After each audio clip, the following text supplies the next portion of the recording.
Growing up, I always admired my dad's best friend, Jake. He had been around for as long as I could remember, coming over for barbecues, watching football games with my dad, and always making me laugh with his silly jokes. He was like an uncle to me, someone I trusted without a second thought. When my dad wasn't around, Jake often stepped in, whether it was teaching me how to change a tire or giving me advice on school projects. I never imagined that one day, things would take an unexpected turn. It all started one summer when my dad had to leave town for a business trip. Jake offered to help out around the house, checking in on me and making sure everything was okay while my mom was busy with work. I didn't think twice about it. He had always been like family. One evening, Jake came over to help me with my driving lessons. My dad had been teaching me how to drive, but since he was out of town, Jake said he could step in.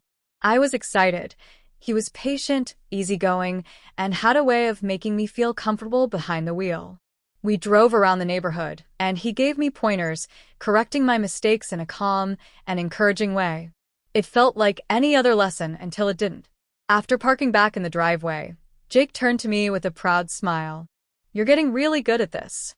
Just a little more practice, and you'll be ready for the test." I beamed, feeling proud of myself. "Thanks, Jake. I appreciate it." He nodded. "Your dad would be proud." Then his expression shifted slightly. "You know, there are other life lessons that are just as important as driving." I tilted my head, not quite understanding what he meant. "Like what?" He chuckled. "Confidence, for one. Standing up for yourself. Knowing how to handle different situations." I nodded slowly. "I guess that makes sense. You know, I've known you since you were a kid, and I've always thought of you as family," he continued. "I just want to make sure you're prepared for life." Something about the way he said it made me uneasy, but I pushed the thought aside. After all, this was Jake. We had always been close. Over the next few days, Jake found more reasons to stop by. He'd offer to help with little things like fixing the sink or giving me more driving lessons. At first, I thought nothing of it, but then his comments started to make me feel different. He'd tell me how much I'd grown, how I was becoming a young woman, how proud he was of me. They seemed harmless, but there was something in his tone that made me uncomfortable.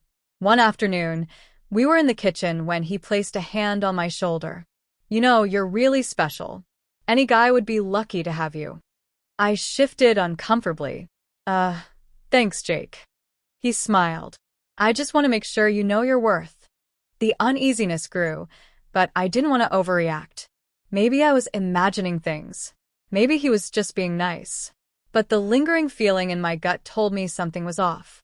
That night, I couldn't shake the discomfort. I decided to talk to my mom. Sitting across from her at the dinner table, I hesitated before speaking. "Mom, do you think Jake is acting different lately?" She frowned. "What do you mean?" I took a deep breath. "He's been coming over a lot, saying things that feel weird, like about how much I've grown and how special I am." Her expression hardened. "Has he done anything inappropriate?" "No," I said quickly. I don't know. It just feels different." She studied me for a moment, then nodded. "Trust your instincts. If something doesn't feel right, it probably isn't." Hearing her say that made me feel validated. Maybe I wasn't overreacting. Maybe my gut feeling was right. The next day, Jake showed up again, but this time, my mom was home. She greeted him politely, but didn't leave my side. Jake seemed to notice the shift. His friendly demeanor was still there, but there was a hesitation in his movements, as if he knew he was being watched. After he left, my mom turned to me. "I don't want you alone with him anymore." I nodded, feeling a sense of relief. My mom had always been my biggest protector, and now that she was aware, I felt safer. A few days later, my dad returned from his trip. My mom pulled him aside, and they had a long conversation. I didn't know exactly what was said, but after that, Jake stopped coming around as much. When he did, he was distant, almost as if he knew he had crossed a line.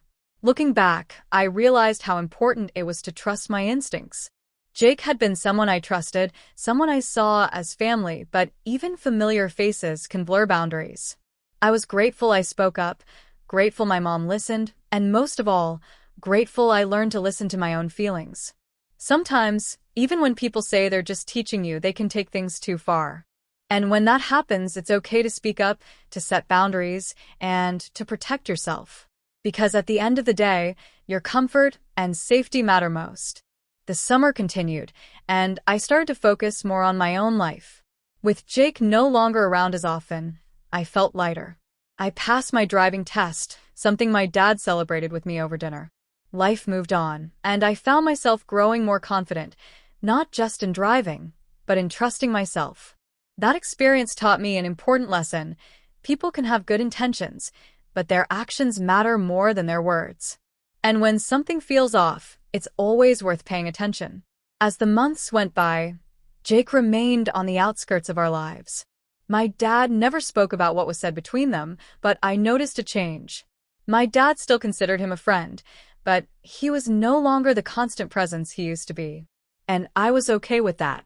One evening, I was sitting on the porch, watching the sunset, when my mom joined me. She squeezed my hand gently.